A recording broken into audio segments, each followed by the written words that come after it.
बाबा जी और हुजूर जी की प्यारी संगत जी, राधा स्वामी जी, स्वागत है आपका हमारे चैनल सद्गुरु शब्द रास में। संगत जी, नामदान की पर्ची की लाइन में लगने से पहले हर सत्संगी अपने पने तरीके से अंदर और बाहर दोनों तरह की तैयारी करके आता है।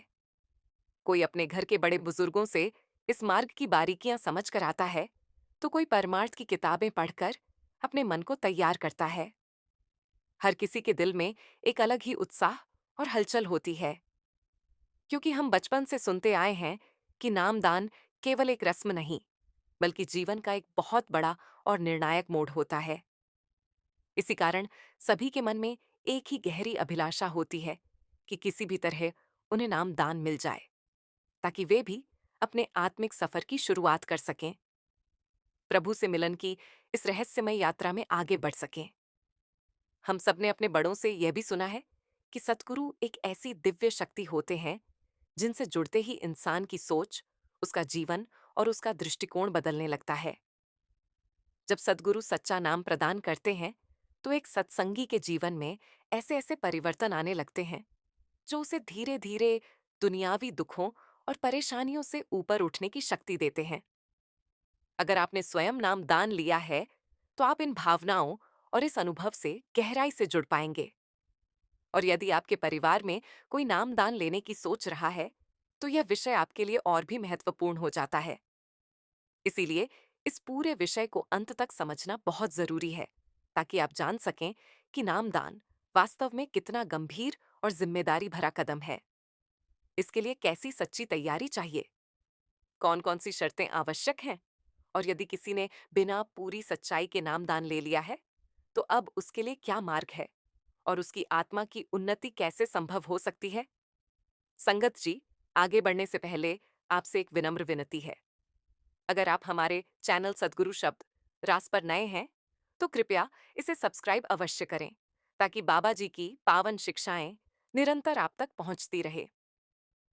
बाबा जी की संगत जी, अब सबसे पहले हम उन सत्संगियों की बात करते हैं जिन्हें नामदान प्राप्त हो चुका है, लेकिन इस पूरी प्रक्रिया में कहीं ना कहीं उन्होंने कोई बात छुपाई हो, या किसी प्रश्न का उत्तर देते समय सच की जगह झूठ का सहारा लिया हो। आप सभी को अच्छे से याद होगा कि नामदान से पहले हमसे कई प्रकार के प्रश्न पूछे जाते हैं, जैसे आप कितने समय से सत्संग सुन रहे हैं, कितनी नियमितता से जाते हैं, क्या आपने राधा स्वामी सत्संग व्यास से जुड़ी किताबें पढ़ी हैं, कितनी बार डेरा व्यास गए हैं, आपने बाबा जी के कितने सत्संग सुने हैं, और सबसे महत्वपूर्ण, आप नामदान क्यों लेना चाहते हैं। ये सारे प्रश्न केवल औपचारिकता नहीं होते, बल्कि आत्मा की तैयारी और सच्चाई को परखने का माध्यम होते हैं।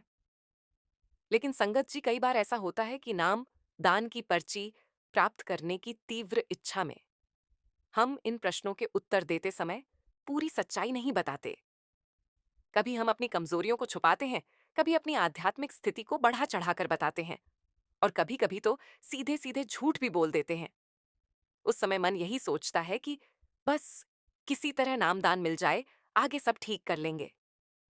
लेकिन क्या हमने कभी यह गंभीरता से सोचा है कि क्या हमारी यह चालाकी उस परम सत्ता से छुप सकती है जो हमारे मन के एक एक विचार को जानती है। क्या उस सतगुरु से कुछ छुपाया जा सकता है जो केवल बाहरी रूप को नहीं, बल्कि भीतर की सच्चाई को देखता है।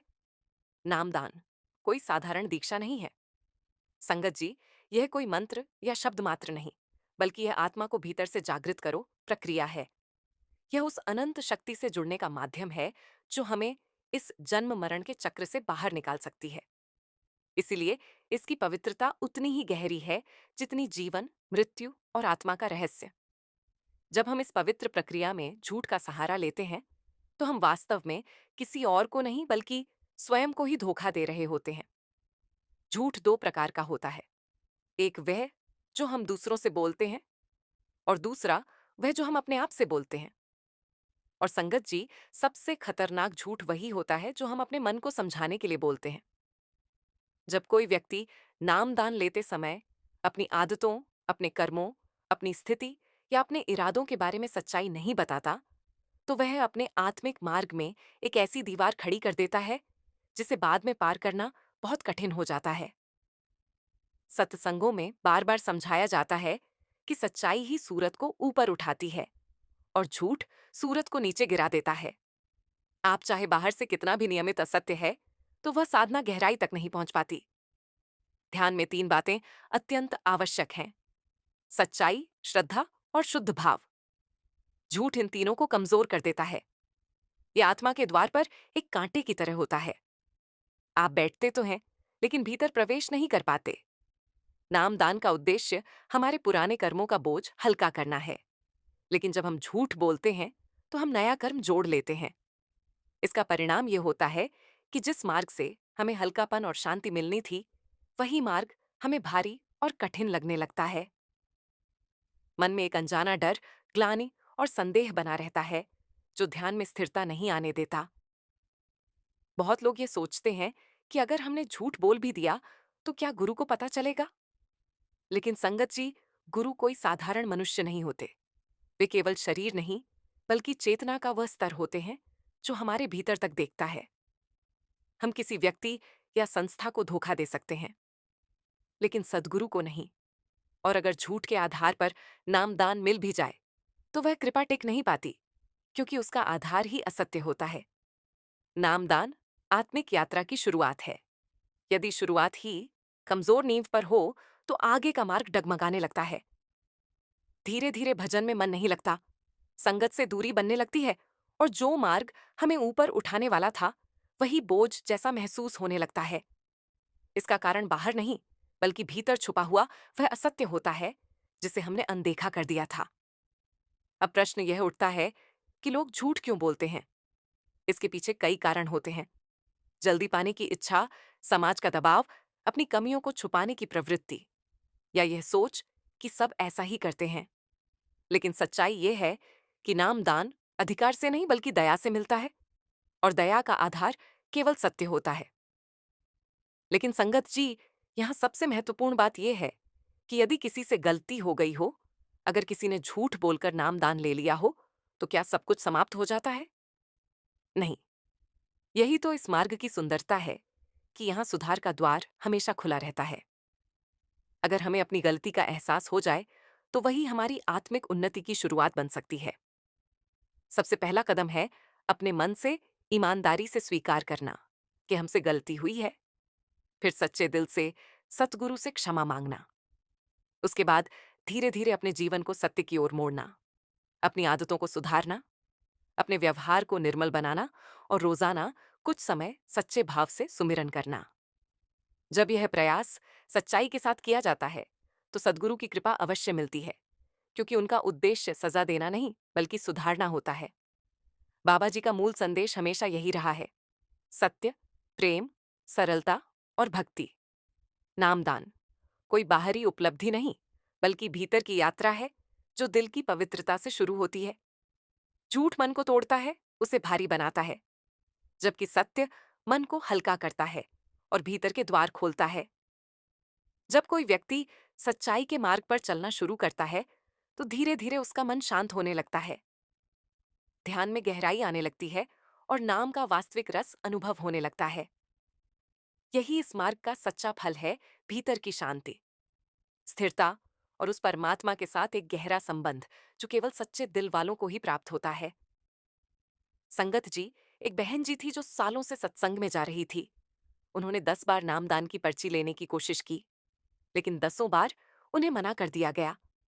वहीं उनके पति, जो कभी सत्संग में नहीं गए थे, वे केवल अपनी पत्नी के कहने पर एक दिन नामदान की लाइन में जाकर खड़े हो गए, और आश्चर्य की बात यह है कि उन्हें उसी दिन नामदान प्राप्त हो गया।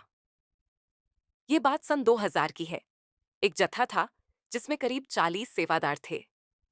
उस जत्थे के सभी लोग उन 5 लोगों को समझा रहे थे कि वहां क्या क्या पूछा जाएगा और उन्हें उन सवालों के क्या जवाब देने हैं। कुछ लोग तो यहां तक कह रहे थे कि अगर पूछा जाए कि आपने बाबा जी के कितने सत्संग सुने हैं, तो आप भले ही झूठ बोल देना। उसी बस में एक पति पत्नी भी उस जत्थे के साथ जा रहे थे। वे इन सारी बातों को सुनकर मुस्कुरा रहे थे और एक दूसरे की ओर देखकर हल्के हल्के हंस भी रहे थे। जब दूसरे सेवादारों ने यह देखा, तो उन्होंने पूछा कि आप लोग हंस क्यों रहे हैं? पति ने जवाब दिया, आपको गलतफहमी हुई है। हम आप पर नहीं बल्कि उन बातों पर हंस रहे हैं जो आप सब मिलकर इन 5 लोगों को सिखा रहे हैं। यह सुनकर सेवादार हैरान हो गए और बोले, लेकिन हमने ऐसा क्या कहा? हम तो उन्हें यही समझा रहे हैं कि नामदान लेने के लिए कभी-कभी थोड़ा बढ़ा चढ़ाकर बोलना पड़ता है, थोड़ा बहुत झूठ भी बोलना पड़ता है। इसमें हंसने वाली क्या बात है? पति ने अपनी पत्नी की ओर देखा और फिर मुस्कुराते हुए कहा, अगर आप ये सब बातें किसी इंसान के लिए कह रहे होते तो समझ में आता, लेकिन आप उस परमात्मा के सामने चालाकी करने की सोच रहे हो जिसे हमारी रग रग का पता है। फिर उसने अपनी कहानी सुनाई। सन 10,995 की बात है। मेरी पत्नी हर हफ्ते सत्संग जाती थी, सेवा करती थी और सालों से ये सब कर रही थी, लेकिन मेरा इस ओर ज्यादा झुकाव नहीं था। मैं अक्सर उसे सत्संग घर के बाहर छोड़कर वापस आ जाता था। एक दिन मेरी पत्नी ने तय किया कि उसे नामदान लेना है। उसने मुझसे कहा कि बाबा जी फलानी तारीख को नामदान देंगे, तो तुम मेरे साथ चलना। मैं उसके साथ चला गया। वहां पहुंचकर उसने कहा कि जब आप यहां तक आ ही गए हो तो आप भी पर्ची वाली लाइन में लग जाओ। मैंने सोचा कि उसका दिल ना टूटे, इसलिए मैं भी भाइयों वाली लाइन में लग गया और वह बहनों की लाइन में लग गई। कुछ समय बाद जब वह लौटी तो उसके चेहरे से साफ था कि उसे पर्ची नहीं मिली। लेकिन जब उसने मेरे हाथ में पर्ची देखी तो वह हैरान रह गई कि जो आदमी सत्संग घर के अंदर तक नहीं जाता, उसे पर्ची मिल गई। मैंने उसे समझाया, तू चिंता मत कर, हम फिर कोशिश करेंगे। उसने फिर कोशिश की, लेकिन दूसरी बार भी उसे पर्ची नहीं मिली। ऐसे करते करते उसने करीब 10 बार कोशिश की, लेकिन हर बार उसे मना कर दिया गया। अंत में वह निराश हो गई और उसने सत्संग जाना भी छोड़ दिया। कुछ समय बाद एक दिन अचानक उसके मन में आया कि इस बार मुझे नामदान जरूर मिलेगा। बिना किसी तैयारी और बिना ज्यादा सोचे समझे वह ब्यास पहुंच गई और इस बार सच में उसे नामदान की पर्ची मिल गई। जब मैंने उससे पूछा कि अचानक यह कैसे हुआ तो उसने कहा, मुझे खुद नहीं पता, बस अंदर से बुलावा आया। पति ने बस में बैठे सभी लोगों से कहा, अब आप ही बताइए, क्या हमारी चालाकियां वहां चल सकती हैं? जिसे वह नाम देना चाहता है उसे बिना किसी तैयारी और बिना किसी चालाकी के भी दे देता है, और जिसे नहीं देना वह चाहे कुछ भी कर ले, उसे नहीं मिलता। ये सुनकर बस में बैठे सभी लोग चुप हो गए। जो लोग अभी तक दूसरों को समझा रहे थे, अब वे खुद सोच में पड़ गए। संगत जी, अब आप इस बात को गहराई से समझ ही गए होंगे कि सद्गुरु की योजना और उसकी मर्जी हम सबकी सोच से कहीं ऊपर होती है। हम अपने छोटे से मन और सीमित बुद्धि से यह सोच लेते हैं कि हम अपनी चतुराई या चालाकी से कुछ हासिल कर लेंगे, लेकिन जब उस कुल मालिक की इच्छा के बिना एक पत्ता भी नहीं हिलता, तो फिर यह कैसे संभव है कि हम किसी चीज को अपने झूठ या होशियारी से प्राप्त कर लें? यदि किसी ने यह सोचा कि उसने नामदान झूठ बोलकर अपनी समझदारी से ले लिया, तो यह केवल मन का भ्रम है। वास्तविकता यह है कि जो कुछ भी होता है, वह उसी परम शक्ति की मर्जी से होता है। झूठ बोलना स्वयं में ही एक ऐसा कर्म है जो हमारे मार्ग को और कठिन बना देता है। जब हमें पता है कि हमारे हिस्से में जो लिखा है वह हमें समय आने पर अवश्य मिलेगा, तो फिर गलत रास्ते का सहारा लेने की आवश्यकता ही क्या है? संगत जी, इस मार्ग में सबसे महत्वपूर्ण बात यही है कि हम अपने आप को उस मालिक के हवाले कर दें, उस पर भरोसा रखें, उससे सच्चे दिल से अरदास करें और सच्चाई के रास्ते पर चलें। जो हमें मिलना है वह हमें सच्चाई के रास्ते पर चलकर भी मिलेगा, और जो हमारे हिस्से में नहीं है वह झूठ और चालाकी से भी नहीं मिल सकता। हमें हर परिस्थिति को मालिक की मर्जी और उसकी कृपा के रूप में स्वीकार करना सीखना होगा। वही हमारी आत्मा की प्यास को जानता है, हमारी भीतर की तड़प को समझता है, और वही जानता है कि हमें कब क्या और कितना देना है। कई बार हम अधीर हो जाते हैं। हमें लगता है कि हमें तुरंत सब कुछ मिल जाना चाहिए, लेकिन सच्चाई यह है कि झूठ बोलकर भी हमें कोई चीज समय से पहले नहीं मिल सकती। मालिक का समय ही सर्वोत्तम समय होता है। इसलिए संगत जी, हमें एक ही बात को पकड़कर चलना है। जैसा बाबा जी समझाते हैं कि हमारी नीयत साफ होनी चाहिए, हमारा रास्ता सही होना चाहिए, परिणाम चाहे कुछ भी हो। जब हमारा भाव सच्चा होता है तो फिर हमें परिणाम की चिंता नहीं रहती। हमें यह विश्वास हो जाता है कि संभालने वाला खुद संभालेगा और देने वाला वही जानता है कि हमें क्या देना है, कितना देना है और कब देना है। इस मार्ग में सबसे महत्वपूर्ण चीज है प्रेम और विश्वास। अब कई लोग यह प्रश्न करते हैं कि नामदान से पहले वह प्रेम और विश्वास कैसे महसूस हो। संगत जी, यह भी समझने की बात है कि जब सब कुछ उसकी मर्जी से हो रहा है तो उससे प्रेम करना भी उसकी ही कृपा से होगा। क्या हम अपने बल पर उसकी ओर एक कदम भी बढ़ा सकते हैं? नहीं। यही सबसे गहरी समझ है। सब कुछ उसकी कृपा है, सब कुछ उसका खिंचाव है। असल में हम उसे नहीं ढूंढते, बल्कि वह हमें अपने पास बुलाना चाहता है। वह खुद ही हमारे भीतर अपने मिलन की चाहत पैदा करता है। जब हम अंदर से तैयार होते हैं, जब हमारा मन सच्चाई के मार्ग पर चलने लगता है, जब वह झुकना सीख जाता है, निर्मल और विनम्र हो जाता है, तब वही मालिक हमें अपनी ओर खींचता है। और जैसे ही उसका यह खिंचाव शुरू होता है, हमारे भीतर अपने आप प्रेम भी उत्पन्न हो जाता है और विश्वास भी। फिर एक अवस्था ऐसी आती है संगत जी, जब हमें हर चीज उसी की देन और उसकी मर्जी लगने लगती है। अगर वह हमारी मन की इच्छा पूरी ना भी करे, तब भी दिल से यही निकलता है, सद्गुरु, तू मेरे लिए जो सोच रहा है वही सही होगा। तब इंसान शिकायत नहीं करता, बल्कि प्रतीक्षा करता है, धैर्य के साथ, विश्वास के साथ। और फिर यदि किसी दिन ऐसा भी हो जाए कि हमें नामदान की लाइन से बाहर कर दिया जाए, तब भी मन में निराशा नहीं आती। उस समय भी दिल से केवल यही निकलता है, शुक्राना मालिक, तेरी मर्जी में ही भलाई है। जैसा तू चाहे वैसा ही सही। यही सच्चा समर्पण है, यही सच्ची भक्ति है, और यही वह अवस्था है जहां से वास्तविक आध्यात्मिक यात्रा शुरू होती है। संगत जी, चलिए अब विस्तार से समझते हैं कि सद्गुरु से नामदान प्राप्त करने के लिए किन किन शर्तों का पालन करना आवश्यक है।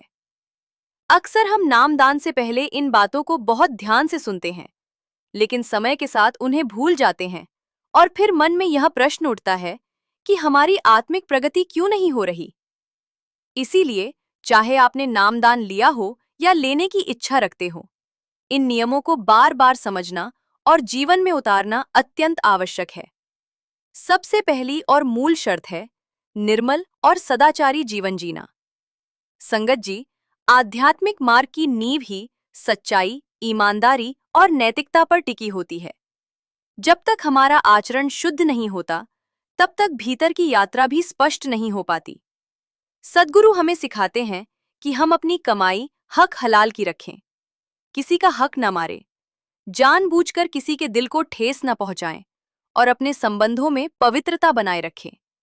विवाहित जीवन में निष्ठा और मर्यादा बहुत, संगत जी, आदि आवश्यक है।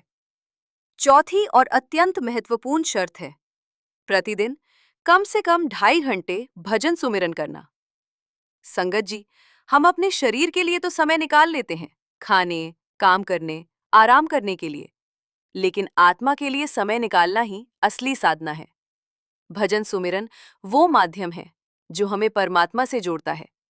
यही हमारे कर्मों के बोझ को हल्का करता है, यही हमें भीतर से शक्ति देता है और यही हमारे जीवन का सच्चा सहारा बनता है। जैसे शरीर को जीवित रहने के लिए भोजन चाहिए, वैसे ही आत्मा को जीवित और जागृत रखने के लिए भजन सुमिरन आवश्यक है।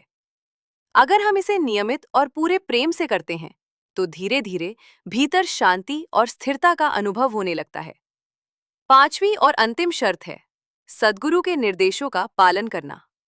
नामदान केवल एक क्रिया नहीं है, ये एक पवित्र वचन है, एक संबंध है जो आत्मा और सद्गुरु के बीच स्थापित होता है।